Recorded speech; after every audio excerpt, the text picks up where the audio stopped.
Okay, guys, sorry about that. I don't know what's going on. It's definitely something to do with the computer, though. As I was talking about before, Deborah is on the phone with me, and so is Kevin. We're going to be discussing 3 cases. If the computer locks up on me again, I'm going to have to call it a day. So I have to have this thing working. It's the same thing I'm broadcasting Ustream on too.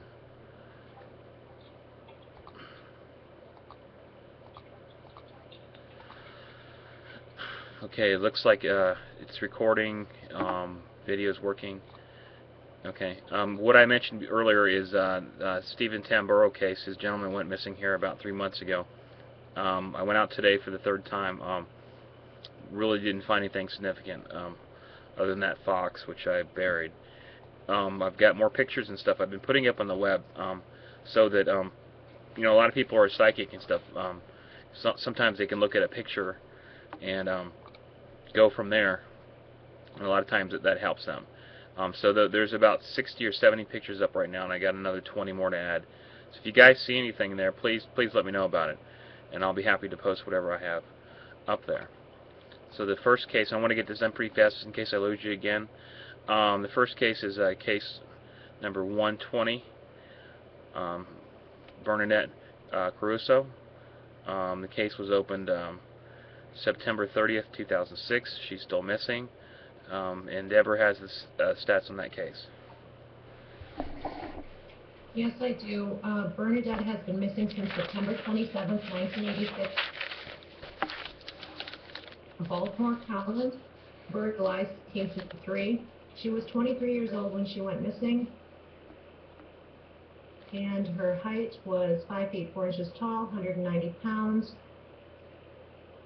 Caucasian brown blonde hair, green eyes, a mole on her left cheek, and pierced ears. She was wearing a black tank dress with a pink tank top, a pink belt, sheer pantyhose, pink flat shoes, a pink cotton jacket, and possibly small earrings, a gold necklace, and a wristwatch, which was banned or had a Mickey Mouse costume, leaving Shaw's Jewelry Store in the East Point Mall in northeastern Baltimore County, Maryland. She had completed her shift, and she was seen entering her car in the mall's parking lot at approximately 5:05 p.m. She had told a co-worker that she was going to meet with her estranged husband, Michael Caruso, that he had called, and they were going to be discussing something. She was never heard from again. She was supposed to call a friend later, and she didn't. The vehicle that she was driving was her grandmother's. It was gray and green, a 1982 Chevy Cavalier with Maryland license plates FYW 097, and that vehicle has never been recovered. She was carrying a bag when she disappeared that contained her pink and black jacket. She was separated from Michael Caruso at the time, and they were involved in a custody battle over their 3-year-old daughter. The daughter was spending a weekend with relatives when it happened, and the estranged husband, Michael Caruso, was later fired from the police department. He was convicted of abusing a prisoner, and witnesses do report that he threatened his wife. He has never been charged in the case, but there has not been anyone else that was named a suspect. They do suspect foul play, and her loved ones state that it's uncharacteristic of her to disappear, and that they believe she came to harm. And when she disappeared, she lived in the 4000 block of Rustico Road in Carrollwood, Maryland. Okay, thank you. What I have on this, I'm just going to go ahead and read this from the dream drawings on August 30th, I believe. It states that Bernadette is alive and living in this trail in the state of Florida. She has short gray hair, but is going bald very fast. She also wears gold glasses. I think that's thick. She has a 1-inch scar on her left cheek. She still has her watch with her, and I'm not sure why that's significant. So it talks about a watch. On 9/7/1986, she left her job at 5:07 p.m. I believe that she was with her husband. They had some sort of argument about insurance fraud crime they planned to commit. However, I don't think that this plan ever surfaced. I actually think it was to fake her death, and both her and her husband were in on it. Her and her husband drove south on I-95 to Florida to meet with several other people. I think drugs may have been involved, not sure exactly what happened, but she may have been cut with a knife on her face. I do not think she was killed, and her husband at the time did not want to cause her any harm. Once again, that's just a translation. It's not a like I should have done it. Write down exactly what's on the paper. But I can do that too. The third, this is from the same night, says she currently works at a small store, could be a convenience store. She often buys Florida lottery tickets and is a very religious person in the Christian faith. She also wants to tell Kyle she's alive. She has some sort of book with her. She has had this book since she left in 1986. And that was the first set of drawings. If you go down, I actually did this again on September 10th, 2006. It says, I saw some type of Walmart in a very bright light. The number's 3319671. She will be there on 226. Sorry, I don't think this will be much help. And then it says, I think this is a drawing of her. What I've got from this, she will soon call someone and let them know she's okay. I do not think she wants to be found. However, I do not think she knows how many people are trying to find her. And that's really all there was. So from looking at this, I think that from dreams alone, not listening to anything else, I think maybe that she was they were involved in some type of insurance scam that maybe went wrong or something like that. And that's all I know. Do you guys have any comments on that one? This is a Florida case for you. Kevin's in Florida, and the next case I'm going to talk about is actually a case that Kevin and I worked together. Do you guys have any comments or anything on that?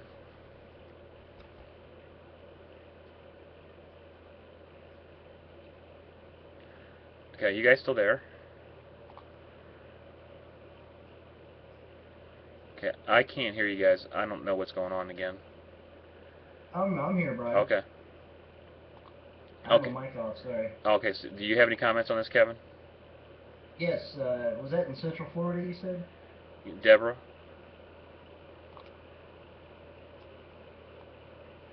I think we've lost Deborah.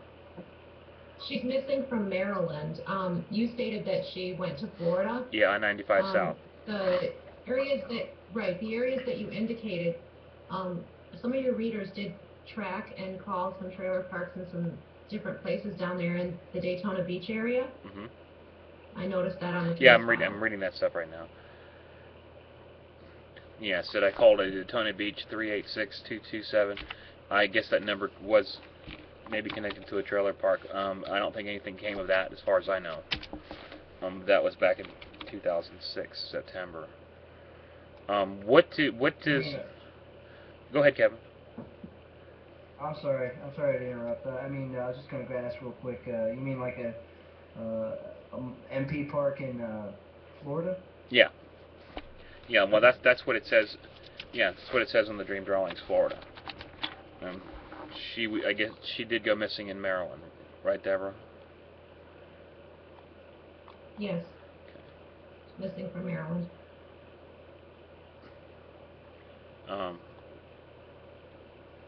So I don't know if there. Do we have any news reports or anything on what's currently going on in the case? No, there's not a lot in the news, and her family wants to stay with the belief that she did come to harm. Okay. Looking at what I have, I don't think she did. I think that she's probably still alive. Just looking at what I have, as far as back then, what's happened since then, I don't know. But what's the reason for her coming to harm?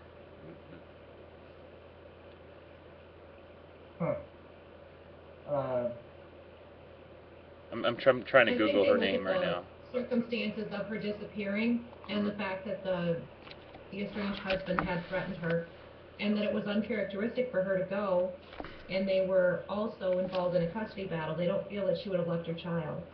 Okay. And that's what they're doing. There's no arrest or no Somebody's asking suspects.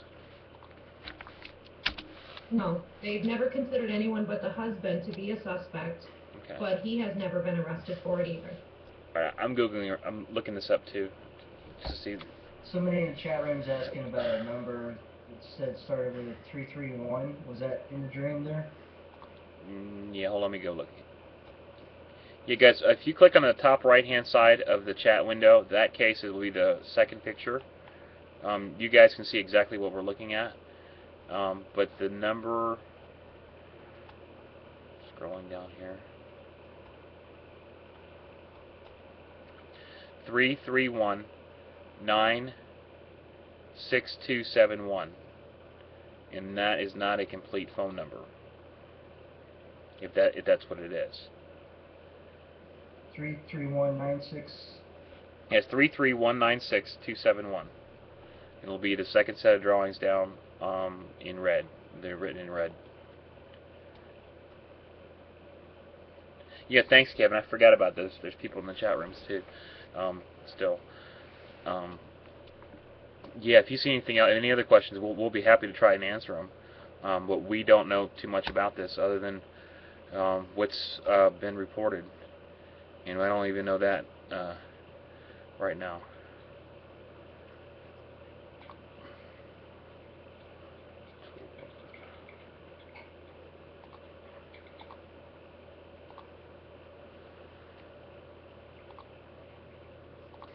Okay, so that's all we have on that one, guys.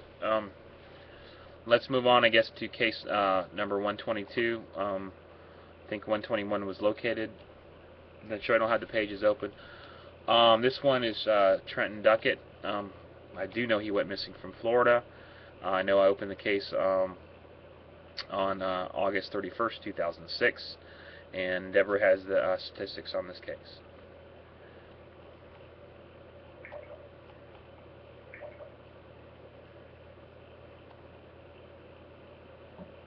Trenton Duckett has been missing since August 26, 2006 from Leesburg, Florida. His date of birth is August 2nd, 2004. He was 2 when he went missing. He would be 4 years old now. Height 3 feet, weight 35 to 40 pounds. Trenton is biracial. He's Caucasian and Korean. Brown hair, brown eyes. When he went missing, he was wearing a blue and green striped shirt, denim shorts, and a diaper. He was last seen that day at Windermere Apartments in the 1400 block of Griffin Road. He was living there with his mother, Melinda Duckett. Melinda stated that she put her son to bed at approximately 7 p.m. When she went in his room to check on him a couple hours later, he was missing. The bedroom window screen had been slit, and that led authorities to think that an abductor had come through the window and carried him away. They announced that they believed Trenton had been abducted and made an appeal to the public to search for him. Several days after he disappeared, investigators stated that they had no reason to believe the child before had been taken out of the local area. Parents were the focal point of the investigation. Trenton's father, Duckett, had begun dating in high school, and they got married in 2005. They were in the process of a heated divorce and custody battle when Trenton went missing. The relationship was a troubled one, and there was numerous allegations of domestic violence between them and abuse of Trenton before and after the marriage. Trenton was in the care of his grandparents or in foster homes at times. Melinda had won a temporary restraining order against Joshua in July 2006 after accusing him of threatening her life and Trenton's. Joshua denies those allegations, and he's been cooperative in the disappearance of Trenton, and he has also passed a polygraph test. Joshua's father, James Duckett, is on death row in Florida. He is a former police officer, and he's convicted of rape and murder of a young girl in 1988. Trenton had visited his grandfather on death row, and Melinda kept up correspondence with him. Did investigate any of his grandfather's crimes, but they never found any evidence for that. And About a week after Trenton was missing, police stated they were not certain he had disappeared at the time that Melinda said he did. No one other than Melinda, his mom, had reportedly seen him since he was picked up the day prior, and witnesses reporting Malone supposedly disappeared. Melinda was asked to take a polygraph and she refused to. She did fail a voice stress test, and investigators found photographs and sonogram and some object in the trash bin when they searched Melinda's apartment after he disappeared, and they don't understand why that would have been thrown away. Melinda had told her attorney that she had taken a shooting range at the Ocala National Place, and then she became lost and drove around Central Florida for 8 hours. She was driving a silver 2006 Mitsubishi Eclipse, and police are anxious to talk to anyone who may have seen her driving that day in that vehicle to see if they can verify that story. Witnesses did claim to see her in Leesburg at the time that she claimed she was lost in Central Florida. And sadly, on September 8th, 13 days after Trenton went missing, Melinda was found shot to death in a closet of her grandparents' home in Lady Lake, Florida. They claim that she had taken her own life at the age of 21. She left 2 notes behind. Neither of them disclosed any information regarding Trenton's location. Melinda's family cited that the stress of her son's disappearance and the media scrutiny that she faced from Nancy Grace was a reason for it. She did have a prior history of depression and had threatened to harm herself. And there was some, terrible things that had happened after that. I think it's terrible because it takes the focus off of finding Trenton, and that's where Melinda's parents filed a wrongful death suit against Nancy Grace. Okay. And temporarily after Trenton went missing, and 2 weeks after Melinda's death, police named Melinda as prime suspect. They don't believe that she killed him, but they suspected that possibly she had sent him to her birthplace, which would be South Korea. As Melinda was adopted by a New York couple when she was a few months old. Okay. And at this point, they really, don't know what has happened. They don't believe that he was abducted by a stranger. And, they do think that, Melinda could have given him to someone to hide. They remain hopeful that he's alive. There is no evidence to support him not being alive.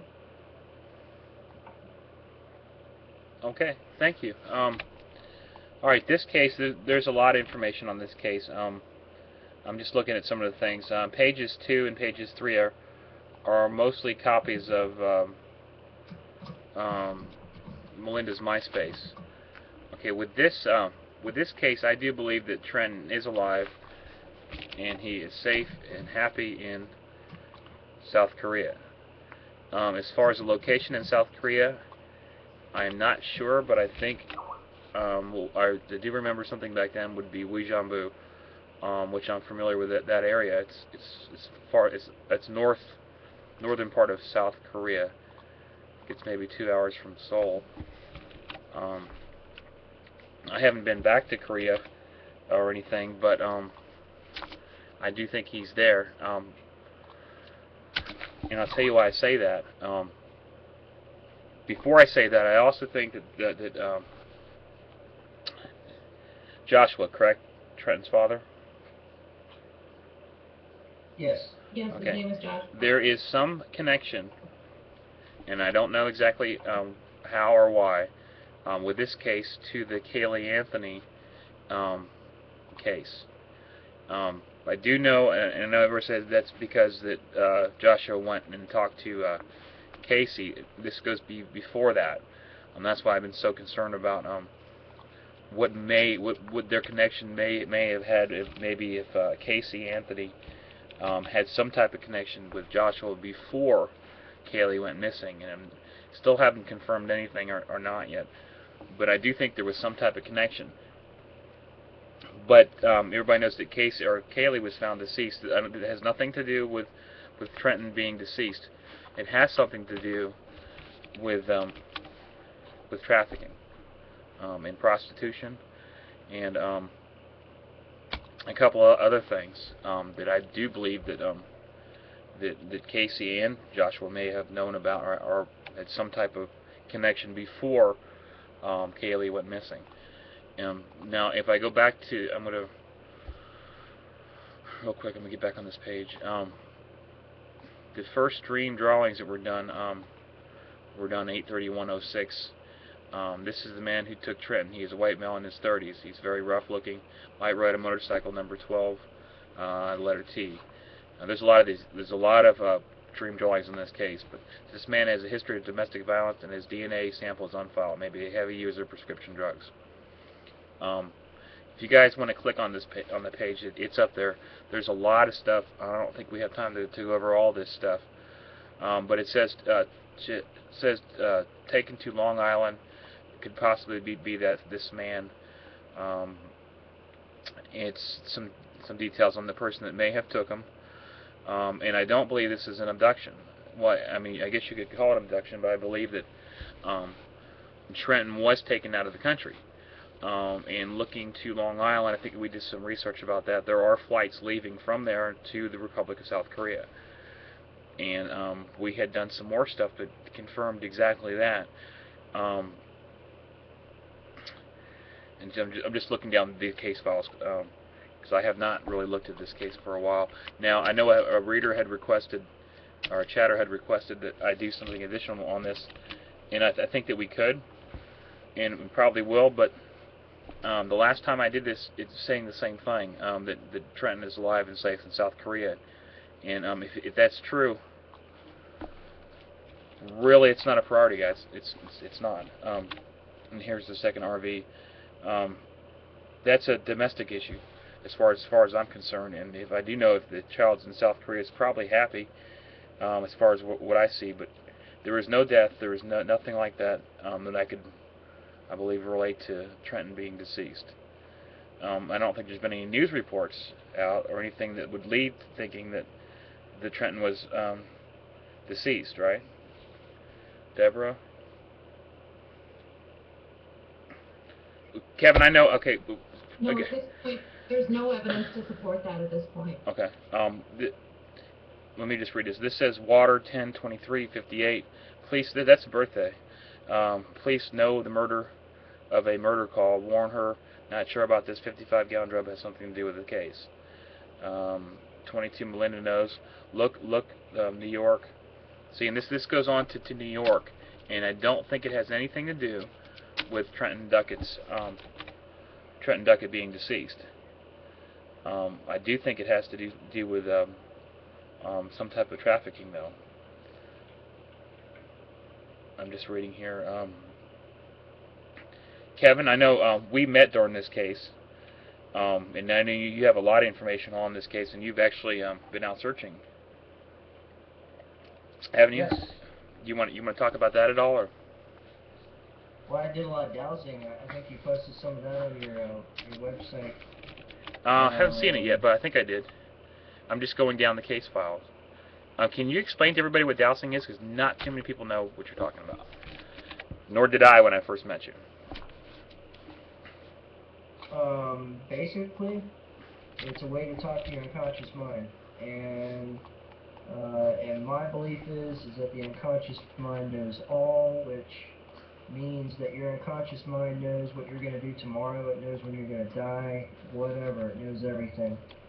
And whenever your conscious mind makes a connection with your unconscious mind, something happens, like Brian's dreams. Same deal. Whenever you get a gut feeling that something's about to happen and it happens, that's a conscious and unconscious connection that you have. May not last very long, but it'll last long enough, for you to get information. Dowsing is a way to do that directly, and if you have a clear, open mind, you can do dowsing. And dowsing's been around since the I believe, since the conception of the Earth here. There's cases Explain of what you do, dowsing. though. I mean, what exactly do you do with dowsing? I mean, do you, Uh, I know a lot of people use, a device, right? well, yeah, you have device dowsing and you have deviceless dowsing. Okay. And basically, device dowsing is when you're channeling that energy into a device in order to receive an answer from one question at a time. And I use a pendulum to do that. I can also deviceless douse too, and that's just using your body to sense energies. Normally, uh, dowsing used to be called witching, which means I believe, looking for water underground. My grandfather was a really good dowser, and he's helped a lot of people find wells before he passed on. But basically, that's what it is. You take a device like a pendulum. You can take a paper clip and tie a piece of thread to it, about 4 or 5 inches of thread, and then you wrap the other end of the thread around your finger, and you just move the excuse me, the paper clip around in a circle. Okay. And you ask a question. And first, you have to train your device to give you a yes or no answer, and that depends on which way you want to make it swing, to show it which way you want it to give you a yes or no answer. Okay. And you can't let any of your emotions be involved with anything. You just have to block out all your emotions and preconceptions of what the answer could be that you receive from dowsing. Okay. Thank you. That said, and I know a lot of stuff you've done. We'll talk about that later. That's a little off topic, but there's some pretty interesting stuff that Kevin's got to show you guys and talk about. On October 21st, 2006, Deborah, if you see this, Trenton Duckett's, I guess, grandparents, Melinda's parents, contacted me, and there's quite a lot of information that they said here. You know what I'm talking about on 10/21/2006? Again, talking about a possible abduction. This is before Melinda killed herself, or whatever happened, right? No, this was after Melinda had killed herself. Okay. When did she kill herself? Or supposedly killed herself? I don't think that's actually been told. I believe that was September 8th. Okay. Or the 10th. Okay. Okay. But this is from them, and a reply back, and I'm reading down. There's a lot of stuff in this case. Some of them I'm removing right now because it's not relevant, and I don't need. I mean, why I posted some of this stuff back then, but it's not too respectful. I did check it. It was September 8th, Brian. 13 days after he vanished. Okay. Okay. This again is from the grandparents. Something about me not talking something publicly. And this is back, well, this is saying I usually like to post everything public. Back, I guess, when I sort of had an attitude with this, which shouldn't have been like this. I don't think that they had such a problem with you posting the stuff publicly. No, I just got rid of. Yeah. Well, what it is I think I had like an ego issue with somebody here, and it was determined that what they said was public, which I have removed. And I don't need to make I don't need to tell anybody why I removed it. It's not case related. Okay, but before the grandparents' contact, if Trenton Duckett is in Florida, looking at this, there is a place called Fruitland Park, Picola Island. That's 10/20. That's posted up there. I think that has something to do with the dream drawings. Going down there, some more maps. Traveler's office. Taking out some phone numbers here. I'm glad we're going over these old cases. Some of the stuff does not need to be up on the web. Then it talks about Nancy Grace. As far as the issue with Nancy Grace and Melinda, I don't know what to say about that. I mean,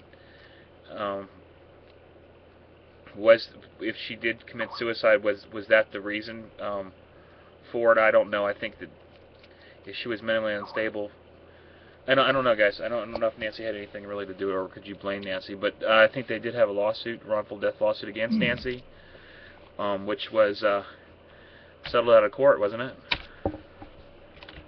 Or that's not public? I think it was in litigation, and then something happened to it. Okay. Somebody's relating the Kaylee Anthony case to this. They're saying Sass is in the chat room. Okay.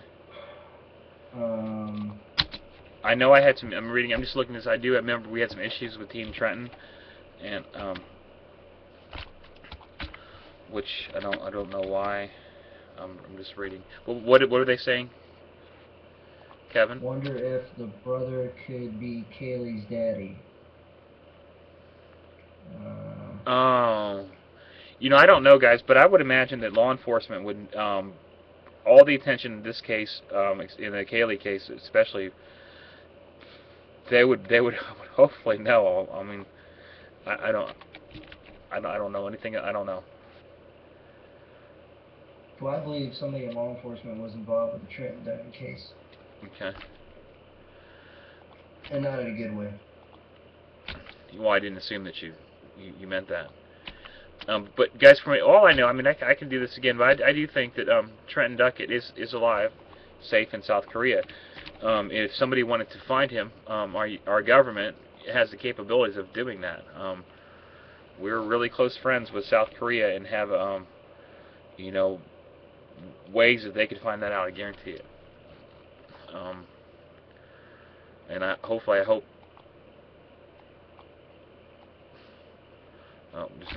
Hopefully that he is there. I know there's some drug issues involved with the family. A lot of issues, really. Looking at this stuff, but that doesn't mean that he was murdered. Nor does her suicide or whatever it was mean that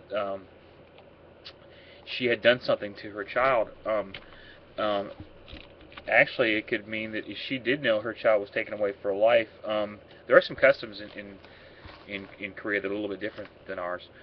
But losing your child, or for some reason or another, is people's shame. It's not a what's the word, Deborah? Not being able to support your children is really looked frowned upon or whatever. I don't know, different cultures and stuff. And to her, if she was on some type of drugs or anything, or she had a history of mental illness or something like that, I mean, anything would spark a suicide if that's what it was. Nancy, there would have been another Nancy Grace. Just my own opinion. Sass is asking, did you ever do a dream on Melinda death? Because Sass feels that might be involved. I think I may have done. I'm reading here now something about legal issues with Team Trenton. I knew we had problems with them. But anyways, I kept it open, and obviously I was never sued by Team Trenton, which I don't understand why. I don't know about that. Anyways, looking at that right here. Here goes the computer again. Go ahead. Kevin, were you saying something else?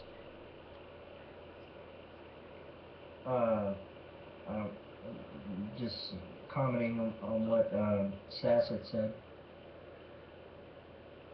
Okay, yeah, and apparently, yeah, this is, I think,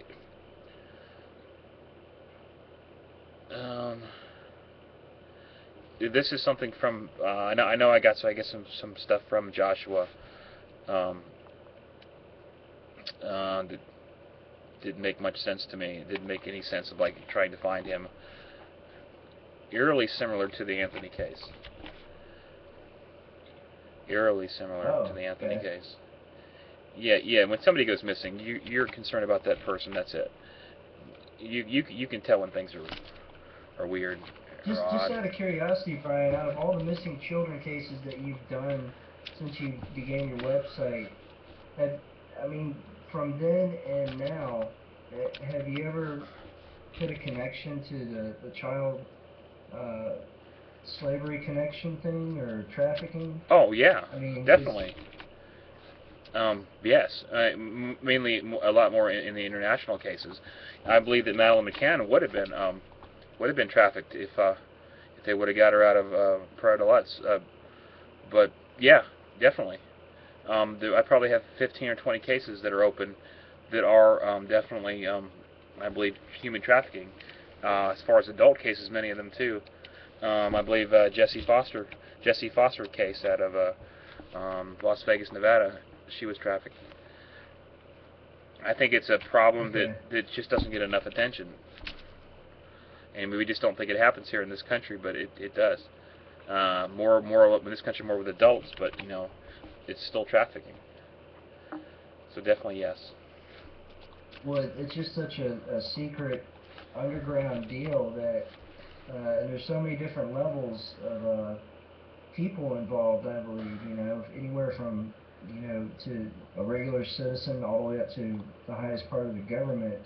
Not to say that the whole government's involved, but just because your job is what you got to do, government, law enforcement, or whatever. If you use your power to do crap like that, that's just sick. But yeah, based on all your dreams that you've had, that I just thought I'd ask that question. And Yeah. Um, Definitely.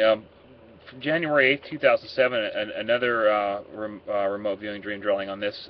Once again, it talks about Long Island, Florida. Joshua threw away evidence.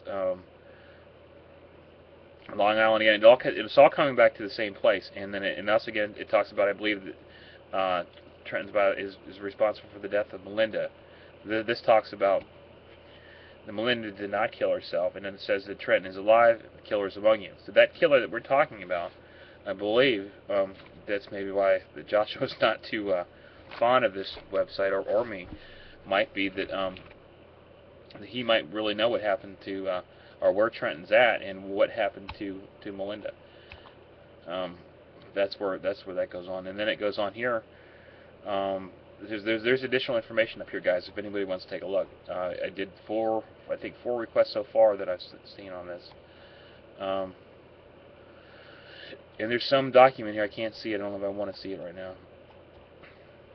Okay, then that goes into page 2. Page 2 continues, and then after page 2, I believe page 2 and 3 are every single thing that Melinda had on her MySpace and comments and stuff like that that are still up there, which might be useful to somebody. Okay, but as far as Trenton Duckett goes, I think he's alive. I think he's in South Korea. As far as doing another remote viewing on this, we can do it, but it won't take priority. Okay. Deborah, do you have anything else on this case?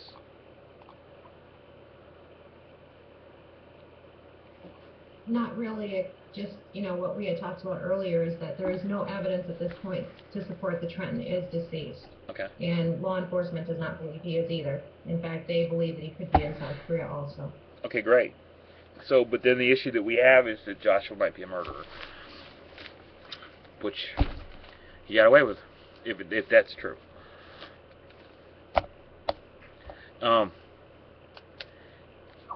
next case, I think most of the people were found or whatever. Case number 136, Reachelle Smith. The case was opened October 7th, 2006, and Deborah has more details on that.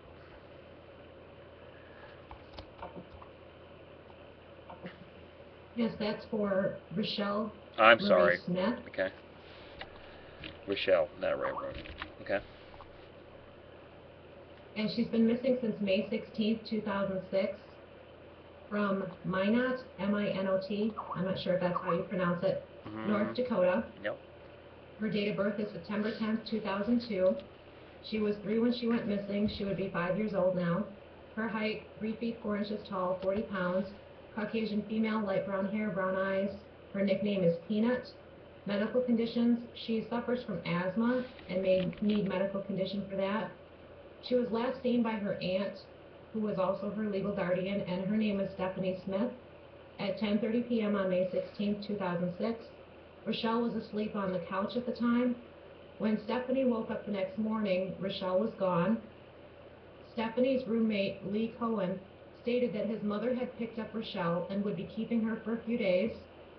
We do have photographs of Cohen. He was very close to Reachelle, and he claimed to be her father, although he wasn't. Stephanie believed his story at the time, and she became concerned as some days went by. On May 22nd, Cohen stole Stephanie's teal-colored 1995 Ford van with North Dakota plates HAY 548, and he disappeared. Stephanie called Cohen's mother, and at that point she discovered that she did not have Reachelle with her, and his mom had no idea where Reachelle was. Stephanie reported her as missing then, and Cohen became the prime suspect in her disappearance. They thought to begin with that he may have taken Reachelle to Kansas, where he has some family, but that theory was disproven when they found the stolen van in the Upper Souris National Wildlife Refuge on May 23rd. Cohen's body was inside. He had apparently committed suicide by carbon monoxide poisoning. They did an extensive search of that area, and they could not find Reachelle. At this point, the investigators are uncertain what happened to Reachelle, but they don't believe that she's alive. Cohen is considered the prime and only suspect in her disappearance, and that's, you know, the basic info for that case. I'll give you the photo for the case file. Okay. Of Lee Cohen. Okay. Although he, you know, committed suicide right after, but this is the one and only suspect they have at this point. Okay. Unfortunately, in this one, I agree with the police. I don't think that she's alive. What it says here, these aren't dated, but none of these DVDs are dated here. But it was done around the 10th of October 2006. Red Pickup police have new evidence not releasing. New evidence by blogger 160614. Don't know what that means. That wouldn't be a birthday. Next one says white T-shirt 28 where the river curves. Dog will find her near small farm. She was seen. Where she was seen. Okay. Why I say that if the dog's going to find somebody that you generally you're not alive. She will be found 8:06 p.m. They have a note, 2 pages. Check the van again. 184 Avenue, 2 miles. And then after that, there was I had a psychic help me out on that one. She wrote back on that. I don't think anything came of that. And then somebody else wrote me back, Janine, and I believe she has some stuff up here. I am not sure what went on with that. And you got the picture for me? Thank you. You know, all I can say on this one is that we would have to redo it. Since it's been 3.5 years, we'd want to redo it. The number 28. I don't think we ever looked on any maps or anything, but I'm sure we can do that. But I don't think that she is alive, unfortunately.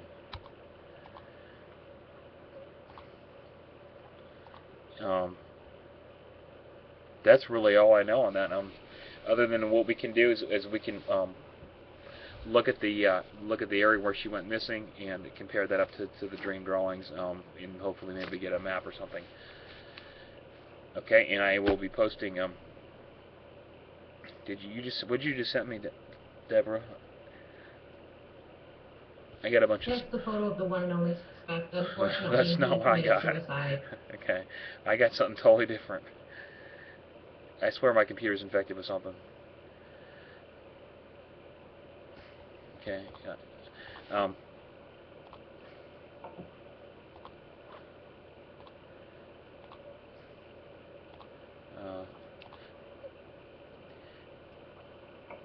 okay, got that. Let me post that image up there. And we'll make a note that this one might be need to be redone too. And if anybody, like I said, any information on this stuff, please post in the forums. There is a forum link up there. If you have any information or anything, you know, you're psychic, you're not psychic, if you're a dowser or whatever you are, and you think you can help, please help, because people are reading the forums. And I'm posting that right now.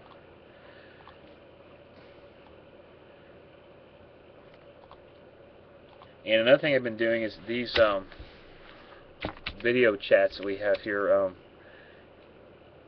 I am recording every single one of them, and I take a embed code from Ustream and I put them in each case file up at the top. So anybody new to the case or whatever, or if you ever want to go back, you can see this video. Yeah. Brian, Sass is saying that they got an email about Rachel being missing today, and would you like me to forward it to you? Sass is saying that. Rachel who? That's the same email that you forwarded to me. That one's been going around for quite some time now. Oh, okay. And yes, we do have that email right now. Okay. Another person has been doing some research, I guess, on the second case, where you believe the person is missing in Florida. Not Trenton, but the other one before that. Oh, okay. Okay. Yeah. 33196 is Miami.